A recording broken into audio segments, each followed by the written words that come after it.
म्हणजे बाप्याला वाजवायला बरं वाटल. सूरजराव आहेत का बाजूला? नीट लक्ष देऊ नाही का? ताड फाड रामफळाचं झाड, ताड फाड रामफळाचं झाड, पंढरपूरची करते वारी, चांदीचं चौकटी सोन्याचं कवड उघडून पाहते काय काय परी.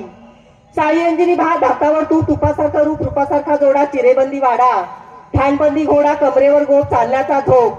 मी चालते ठासून मला आले हसू, मी हसले गालात मला पुसलत रंग महालात. तुझा रंगमहाल कोणता? अख्खरची गाडी दख्खनची वस्ती, चप्पलो लुगडं नेसती, चंद्रकोर साडी तिचे रुई फुली काठ, घोड्यावर बसला देऊळ घाट, देऊळ घाटचा अडकिता जालन्याची ढवळी सुपारी. अहमदाबादच्या वाण्याने मेहकरची पिशवी चिखलीच्या शिंप्याने शिवली, नागाची डबी गाडी कोकणात उभी, गाडीचा झाला चकनाचूर, दोन्ही नद्यांमध्ये बाळापूर, बाळापूरला पेठा, शेगावला पाण्याचा तोटा, पुण्याची खारीक मेहकरला कायदा बारीक, शिंदेशाही तोडी त्याला दोन्हीकडून दोन पक्षी, आणि माझ्या लाडक्या सूरजरावांचं नाव घेते चंद्रसूर्य साक्षी. रसिकाच्या मन पसंत झाली.